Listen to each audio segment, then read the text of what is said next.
I noticed the silence before I noticed him. The office went unnaturally still, the kind of quiet that only happens when power is about to be used. Then I saw his reflection slide across the dark surface of my monitor. The CEO. He stopped at my desk, didn't bother with a greeting, and said in a voice flat enough to feel rehearsed, "Shut down your computer and leave. No explanation, no warning, just an order." In a normal office, that might have meant taking an early break or stepping into HR. But Stratwell Dynamics was not a normal office, and my workstation was not just a computer. My name is Katrina Bell. That terminal was the only one directly authorized to maintain Halcyon Freight's live operations, feed a high-security connection that synchronized real-time inventory, distribution signals, and launch coordination for a rollout that had been planned for months. I looked up at him. His jaw was tight, eyes fixed on me like he was daring me to challenge him.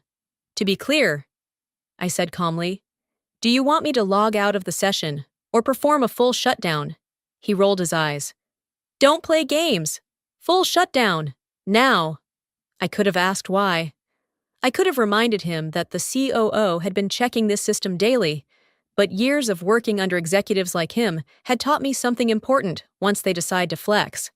Reason only irritates them, so I nodded and turned back to my screen. The system flashed warning after warning. Disconnect live client feed. Terminate active processes. End encrypted session. Each confirmation felt heavier than the last. In under a minute, months of careful setup were gone. The screen went black. The quiet hum of the machine faded into nothing. I documented the action immediately. Client live feed terminated per executive instruction. "Leave your badge," he said. I placed it on the desk. "Am I coming back?" I asked. He smirked. "We'll see. Take the rest of the day." He walked off without waiting. As I packed my bag, I checked the feed status on my phone. I already knew what it would say, offline. Halcyon Freight's product launch was scheduled in less than 2 hours. Their entire operation depended on that feed staying live, instead of leaving the building.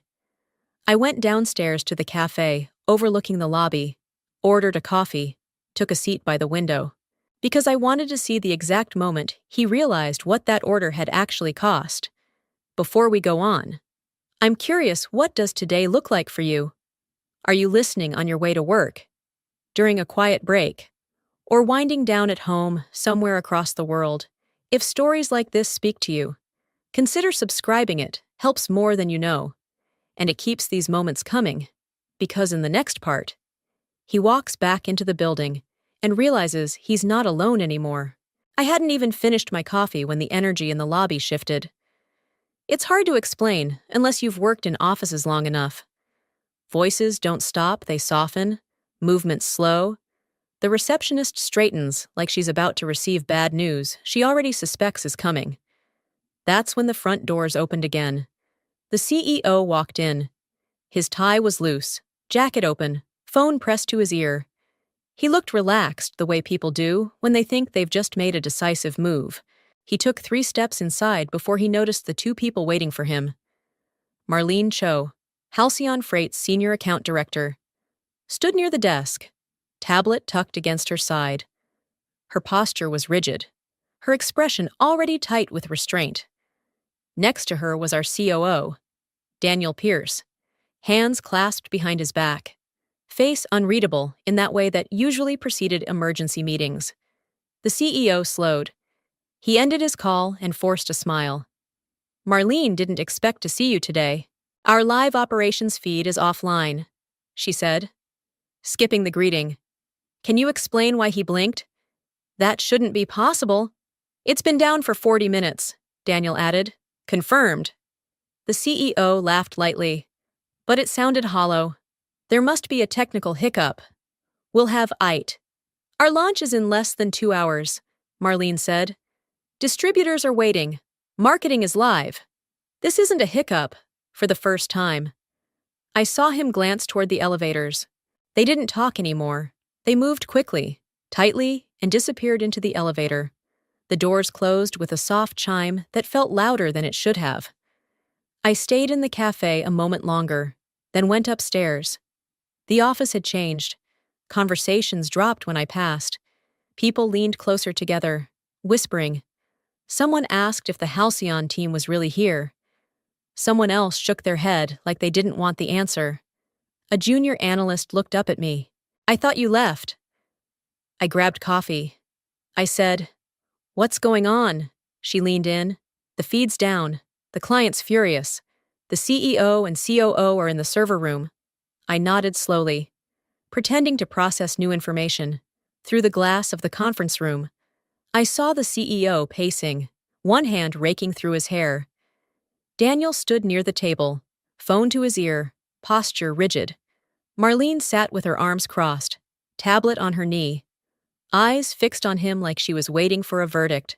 For months, I'd warned him the system wasn't something you could casually shut down. Not because it was unstable, but because it was secure.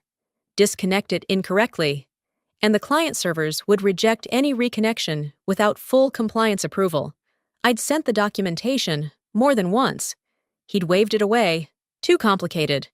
He'd said, "You engineers love drama. Now." The drama was sitting in his office, and it was just getting started. The pressure didn't ease when the conference room door shut. It intensified. The office grew unnaturally quiet, not empty, just restrained. People stopped sending messages. Slack notifications slowed to a crawl. Everyone sensed something was unfolding, and no one wanted to be caught saying the wrong thing when it did. I stayed at my desk. A little after 3 o'clock. The conference room door swung open. The CEO stepped out first. His face was flushed, jaw clenched, the confident edge from earlier completely gone. His eyes swept the floor until they landed on me. "There you are," he said, loud enough to draw attention. "What are you doing here? I told you to leave." "You told me to shut down the system," I replied calmly. "You also told me to take the rest of the day." I took coffee first. A few people nearby pretended to focus harder on their screens. His mouth tightened. "You could have warned me," he said. "You knew that system was tied to Halcyon's launch." I didn't raise my voice. I asked twice whether you wanted a full shutdown. "You confirmed." "That's not the point," he snapped. "You should have explained the consequences. For months. He'd told me to stop overcomplicating things. Now he wanted the explanation after the damage. Daniel, the COO, stepped out behind him. He didn't look angry. That somehow made it worse. "What exactly did you instruct her to do?" Daniel asked. The CEO hesitated just long enough to matter. "I told her to shut down her workstation," he said. "I didn't know that would kill the live feed." Daniel turned to me. "Did you document the instruction?" "Yes," I said, immediately. I pulled up the audit log and turned my screen toward them. One clean line, time-stamped, immutable. Live operations feed terminated per CEO instruction. The CEO let out a short, defensive laugh. "This makes it look like I wanted the feed offline." Daniel didn't smile. "It shows you gave the order." He scrolled through the log, then looked up. "And the system can't be restored without client reauthorization." "Yes," I said. "By design. That could take days," the CEO said. Panic slipping through. "We don't have days." "No," Daniel replied evenly. "We have minutes." At that moment, Marlene stepped out of the conference room, phone still in her hand. "Our board wants a written explanation," she said, "and a recovery timeline." The CEO swallowed hard. As they turned back inside, he leaned toward me, lowering his voice. "You're enjoying this." I met his eyes. "I'm following instructions." The door closed again. I sat back down, hands folded, listening to the muffled voices behind the glass, the pacing, the sharp stops, the silence between arguments. I hadn't sabotaged anything. I hadn't played a trick. I had done exactly what I was told. Exactly the way I was told to do it. And now, the company was learning the difference between authority and understanding. By the end of the day, Everyone would know what happened. By morning, someone would need to decide who was going to carry the blame, and I suspected the CEO already had a name in mind. The meeting didn't end when the door closed. It just moved underground. By late afternoon, the office felt like it was holding its breath. People walked slower. Conversations stopped mid-sentence when someone senior passed by. Even the printers sounded quieter, like they didn't want to draw attention to themselves. I stayed where I was. At 4:30, an email from HR appeared in my inbox. No subject line, just a calendar invite. Emergency review 5 o'clock. Attendees CEO, COO, HR, Legal, Katrina Bell. That told me everything. I didn't panic. I didn't rush. I opened a folder on my drive that I'd kept updated for months without ever expecting to need it. Inside were emails, meeting notes, change requests, nothing dramatic. Just documentation, clear timelines, clear warnings, clear responses that had been ignored. At 5 on the dot, I walked into the conference room. The CEO sat stiffly at the table, hands clasped, jaw set. Daniel was already there, flipping through a printed packet. HR sat beside him, pen poised, expression neutral in that way that never meant anything good. Legal joined last, laptop open, eyes sharp. Let's walk through yesterday, HR said. The CEO spoke first. There was a misunderstanding. Daniel didn't look up. There was an instruction. HR turned to me. Katrina, when were you told to shut down the system? 11:04. I said. I confirmed twice. Both confirmations are logged. Legal nodded. And the consequences of that action? Immediate termination of the live feed. I said. Reconnection requires client-side reauthorization and compliance review. The CEO leaned forward. That wasn't explained to me. I didn't argue. I slid a printed email across the table instead. Sent last week. I said, subject line, launch week system dependencies. HR picked it up. Legal leaned closer. Silence stretched. Daniel finally looked at the CEO. You dismissed this.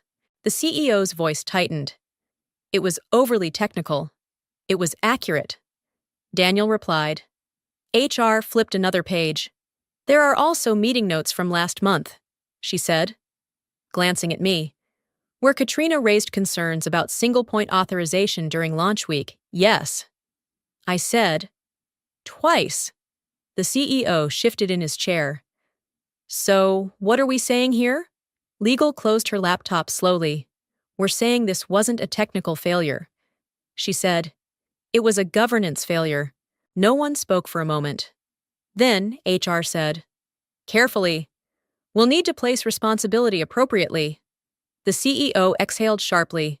So this is on me. Daniel's voice was calm, almost gentle. It's on the decision maker.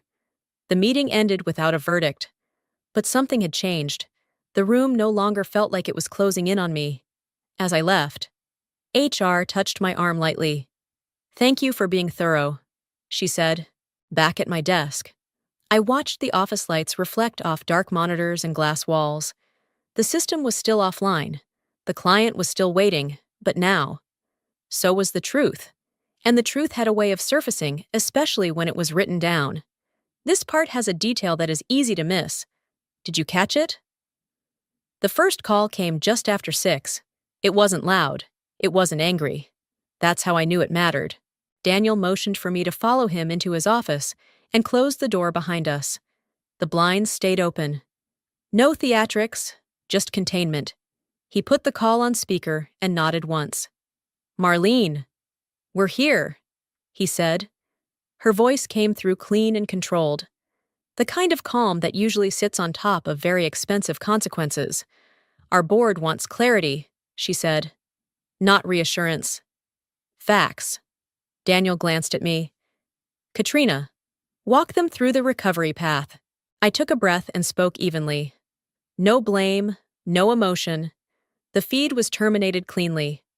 I said, that's good. It means there's no corruption. But reconnection requires client-side authorization because the encryption keys invalidate on executive shutdowns. That's a compliance safeguard, not a failure. A pause. Papers shifting on her end. How long? Marlene asked. Best case, I said. 48 hours? Realistically, 72? That depends on how quickly your security team can reissue credentials and validate the handshake. Another pause. Longer this time. That pushes our launch window, she said. Yes, I replied. But it protects your data and your downstream partners. Shortcuts would expose you. Silence again. Then a quiet exhale. All right, Marlene said. We'll initiate reauthorization, but we're documenting root cause. Fully. Daniel nodded, even though she couldn't see it. As you should. The call ended without thanks. Without threats. Just next steps. Oxygen. Not forgiveness. When Daniel hung up, he didn't speak right away. He stood by the window, hands folded, watching the city lights come on. You warned him, he said finally. Yes. I answered. More than once. He nodded. He didn't listen. No? I said. He gave an order. Daniel turned toward me.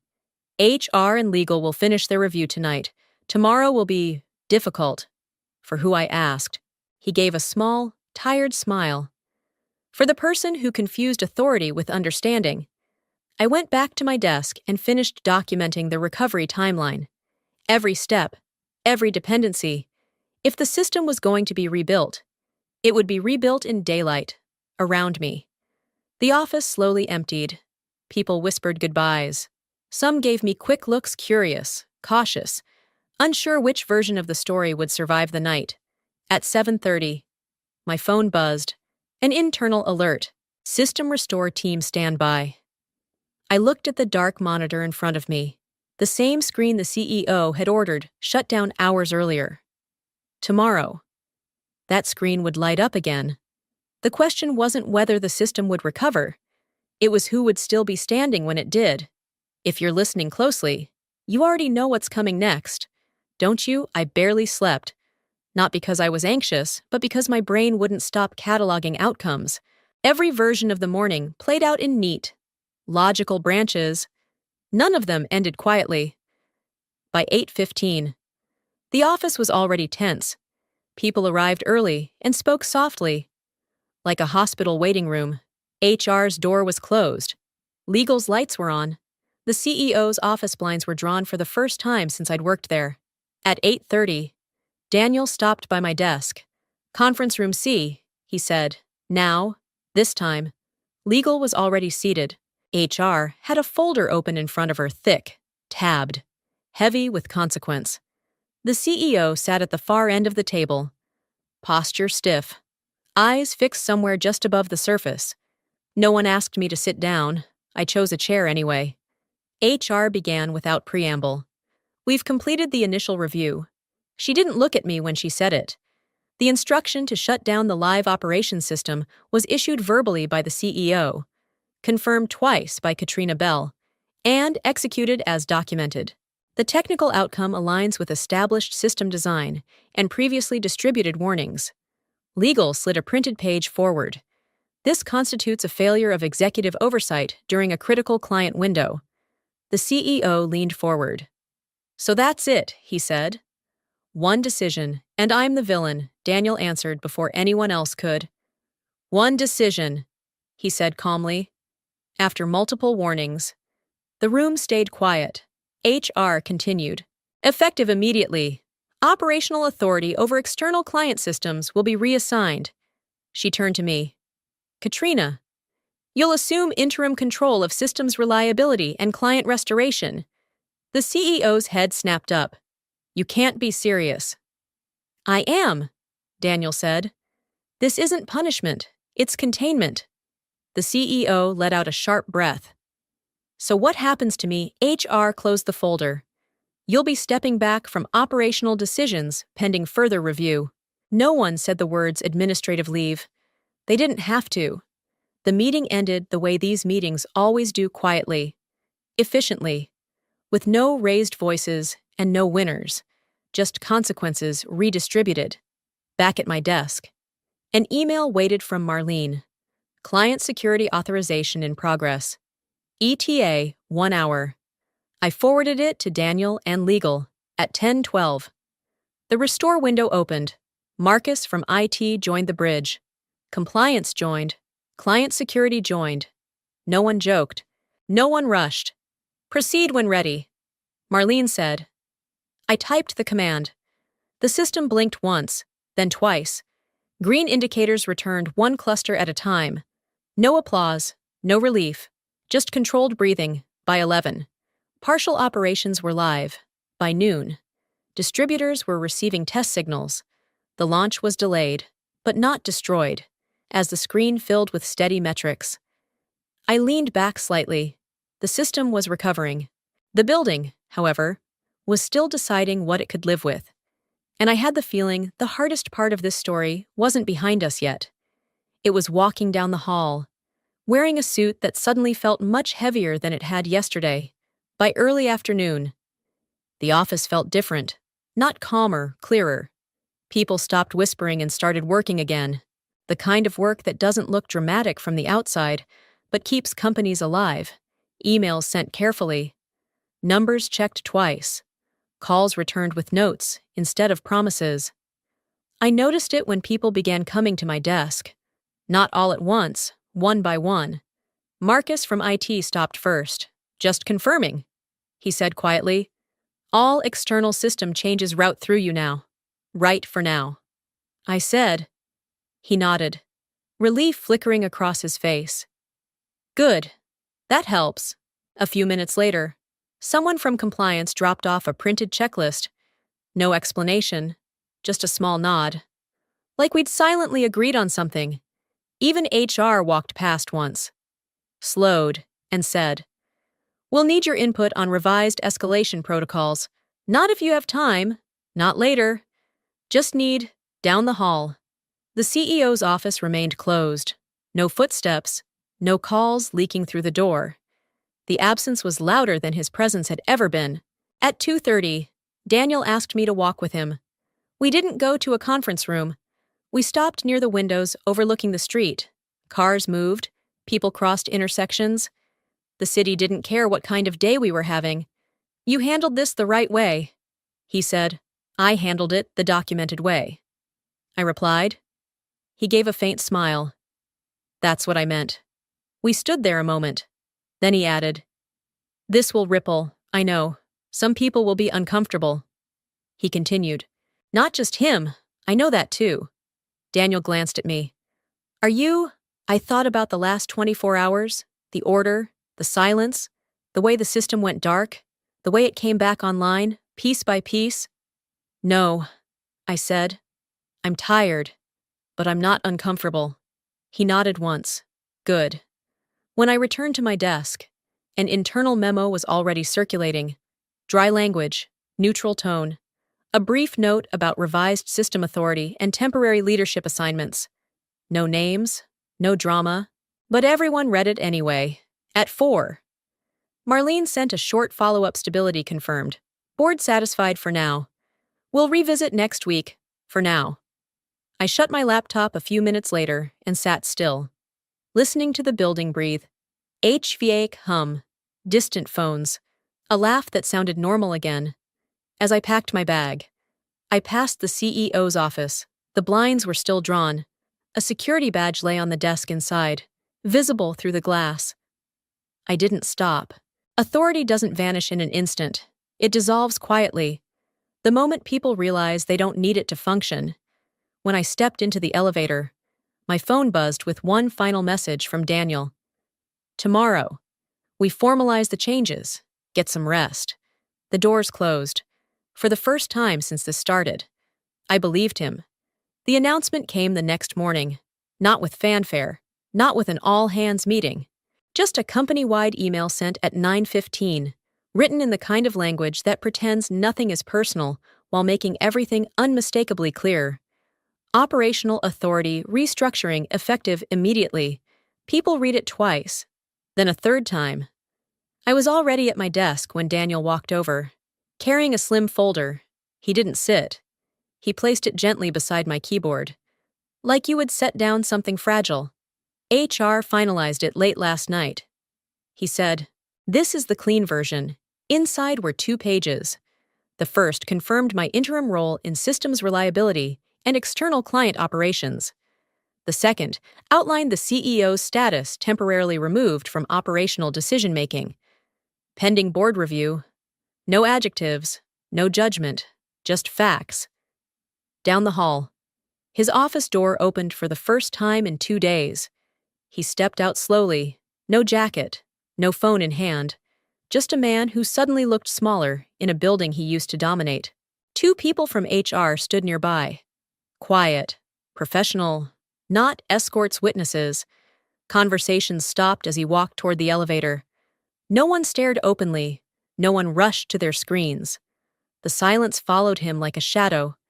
When he passed my desk, he paused, just for a second. "You could have handled this differently," he said quietly. I looked up, not defensively, not triumphantly. "I handled it exactly the way the system requires," I replied. His jaw tightened. He seemed like he wanted to say more, something sharper, something final. But there was nothing left that wouldn't be documented. The elevator doors opened. He stepped inside. HR followed. The doors closed. And just like that, the tension drained from the floor. Not instantly, but noticeably. Like a room exhaling after holding its breath too long. The rest of the day moved forward with a strange sense of order. Meetings ran on time. Decisions were made without theatrics. People asked questions, real ones, before issuing directives. At 11, Marlene called. "We're resuming limited rollout," she said. "Your revised access model looks solid." "Thank you," I said. There was a pause. Then, "For what it's worth," she added, "your documentation saved us a much bigger disaster." I didn't say anything. I didn't need to. When the call ended, I leaned back and stared at the green indicators on my screen. Steady, predictable, boring, the best kind of system. Late in the afternoon, HR sent one final noteboard review scheduled. Further updates forthcoming. I shut down my workstation properly this time and stood. As I walked toward the exit, I realized something had shifted permanently. The building didn't celebrate. There was no victory lap, no whispered congratulations, no sense that anyone had won. What followed instead was something quieter and more unsettling adjustment. By mid-morning, the board review had become the unspoken center of gravity. People speculated in careful fragments, not about what would happen, but how permanent it would be. Temporary decisions have a smell to them. This one didn't. I felt it in the way meetings were scheduled. Shorter, tighter. No last-minute authority overrides. Requests came with context. Questions preceded decisions. Systems began to behave like systems again. At 10:40, Daniel joined me at my desk with 2 coffees. He handed me one without comment. The board signed off. He said, "I didn't ask which part. They're making the operational changes permanent."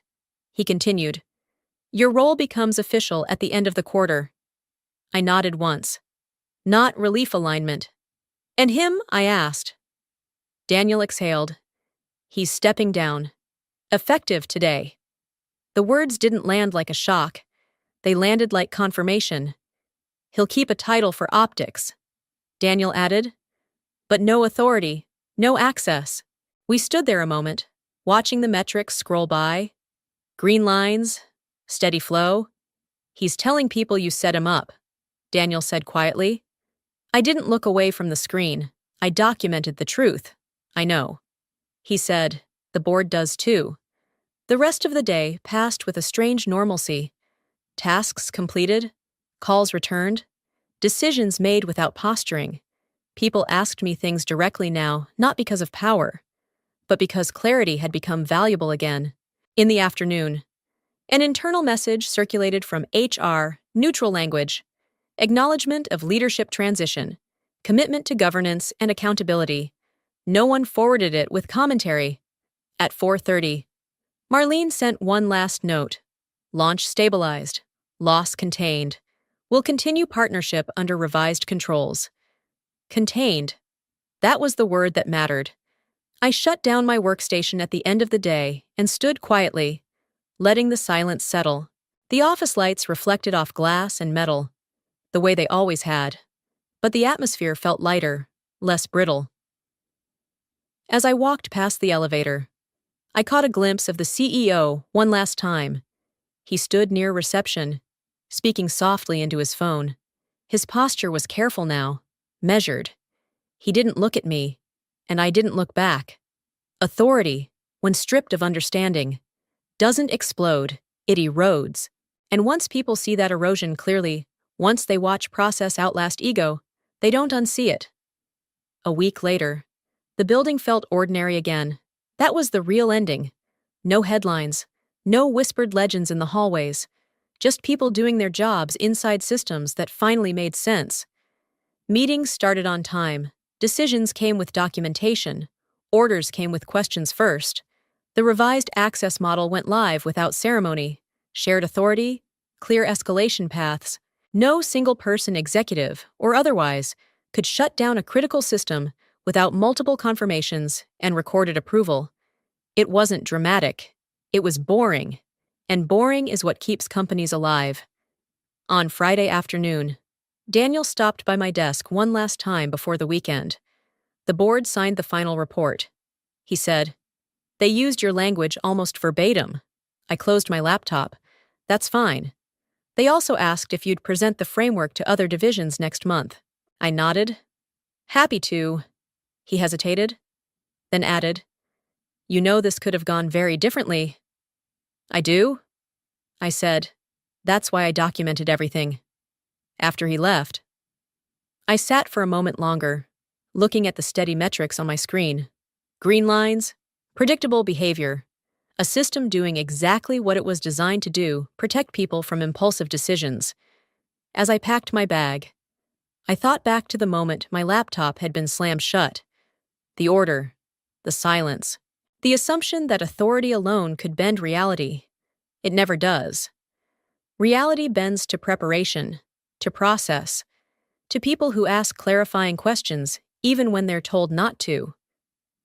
Outside, the evening air was cool. The city moved the way it always had, indifferent to titles, immune to ego. I walked toward my car feeling lighter than I had in months, not because someone else had fallen, but because something solid had held when it mattered. I didn't win by being louder. I didn't win by being clever. I won by doing my job carefully, visibly, and in writing. And the system remembered that, because systems always do. Sometimes the biggest turning points don't come from bold moves, but from quiet decisions made carefully and on record.